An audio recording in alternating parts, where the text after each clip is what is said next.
Bhyom Namah. Namo Narayanaya. The 48th sloka of Vishnu Sahasranamam says, Yajno igna Mahejnascha Kratos Satram Satamgati Sarvadarsi Vimuktatma Sarvajno Jnana.uttamam. Yajno means he is the embodiment of Yajnam. Yajno vai Vishnu. All Yajna means actually sacrificing fire in the fire, pouring ghee. That is the proper topmost yajna. Tama, according to Sanskrit. The other yajnas are also there. Tapas yajna and what you call doing a good work also is a kind of for the satisfaction of the God. That is also yajna. So in all yajnas, he is the only person. He is only responsible for conducting all yajnas. He only makes you to think and act. So all good works you are doing, that is a kind of yajna. So, and he is keeping all the gods happy by yajna because he is receiving as Agni. Agni is the nature of Vishnu only. Vishnu's face is known as Agni. Agni Devata receives all those havis and pass on to various gods. So he is keeping all the gods happy. So that means in a way when you are pouring ghee into that particular yajna, your desires are getting fulfilled through the gods. It was mentioned in the third chapter of Bhagavad Gita. You do yajnam and satisfy the gods, and gods in turn will satisfy you. Krishna explains that. This line was confirmed in Taittiriya Upanishads. Then igna. Igna means he is worshipped by all. Igna. That is, all noble deeds and actions are all kind of worship only to him. He need not necessarily only do physical worship through the flowers and other things. Any good work if you are doing, or taking care of Pitru Yajna, or respecting the various gods, Ganesh, Saraswati, Lakshmi, like that, all that will go to him only. If you are offering to, praying to the cow also, that also will be accepted by the god. Then Mahejna. Mahejna means most deserving to be worshipped. This particular line is mentioned because gods are themselves are capable of satisfying all your desires.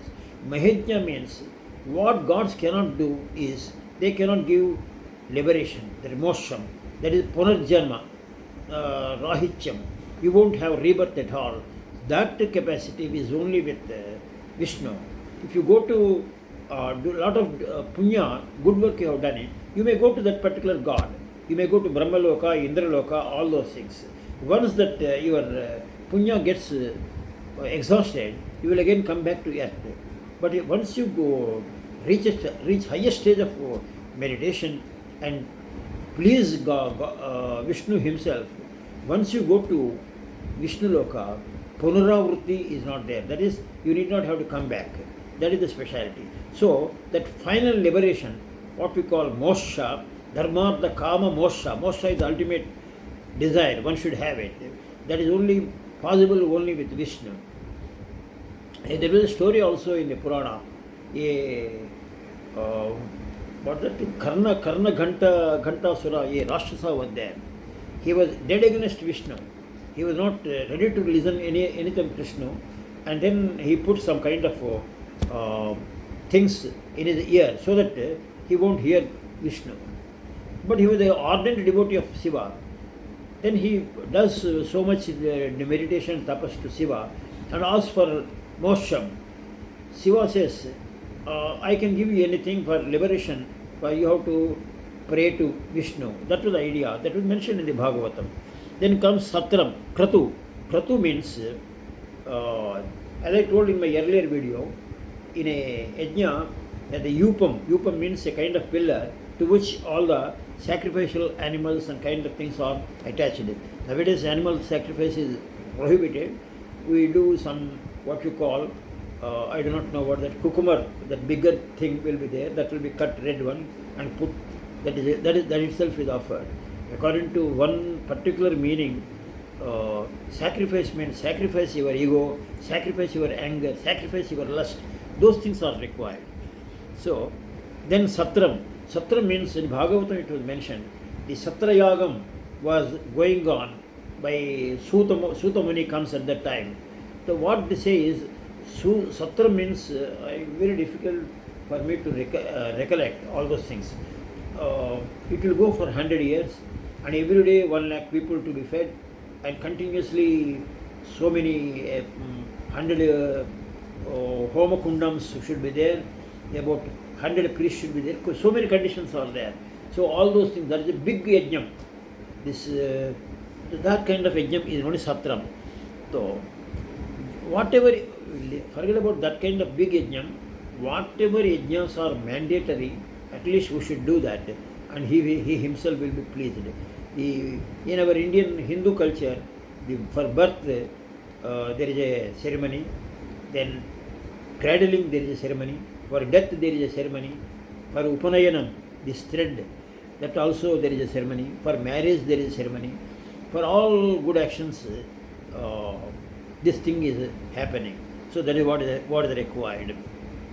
He himself is the author of Vedas. So he will be naturally pleased. Whatever he has said it, if you do, is it not? Whatever your guru or whatever your parents are telling, if you are doing, automatically he will be pleased. So you have to follow whatever is mentioned. Satyanarayana Puja, our elders have done it, we are also doing it. So then some people do Ekadashi, some people in the Maharashtra, they do Ekadashi for Sankashti, they do for Vinayaka, and both north and south, that Devi Navaratri they observe fast, variety Kadwa Chauth ladies do. These are all not exactly Vedas as somewhere it is mentioned. Then Satamgati means for all yogis who wanted liberation, he is the ultimate shelter. There is no other way.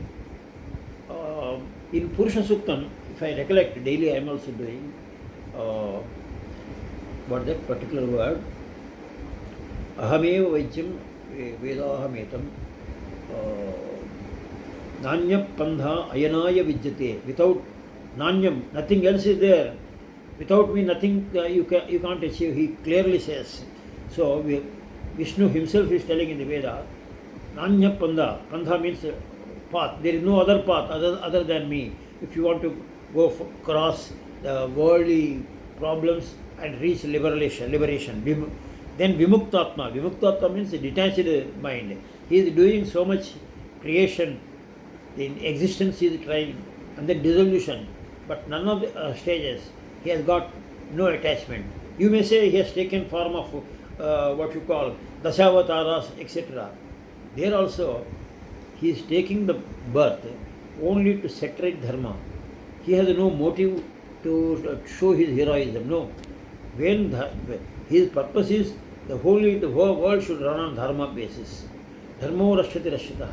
So the edifice of the Vedas and the edifice of Vishnu is dharmam.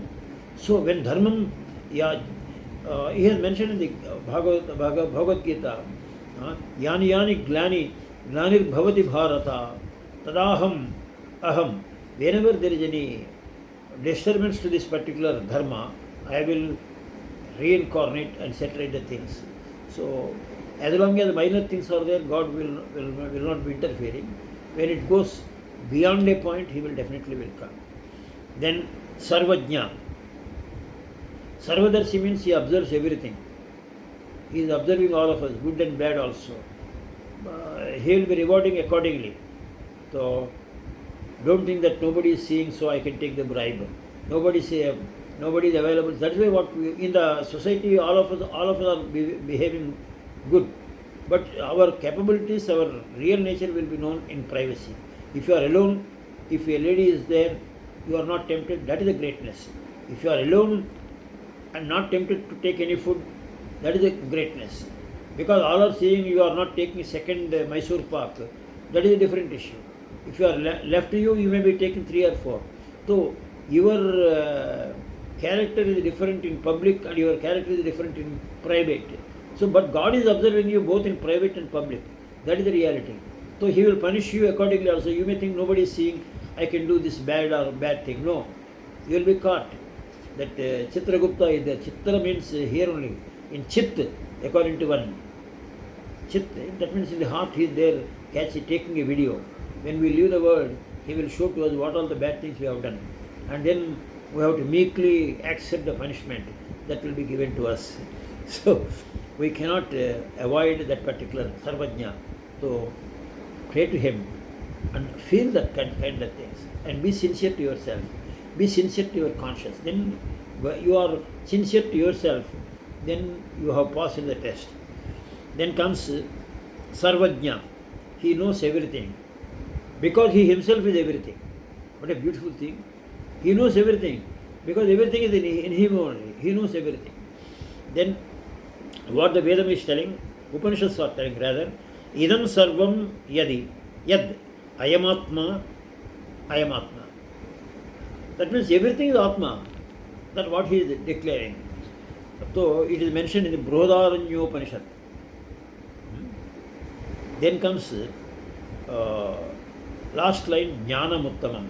Jnana.uttamam, it is undoubtedly, there are so many dharma, artha, kama, all those things are there.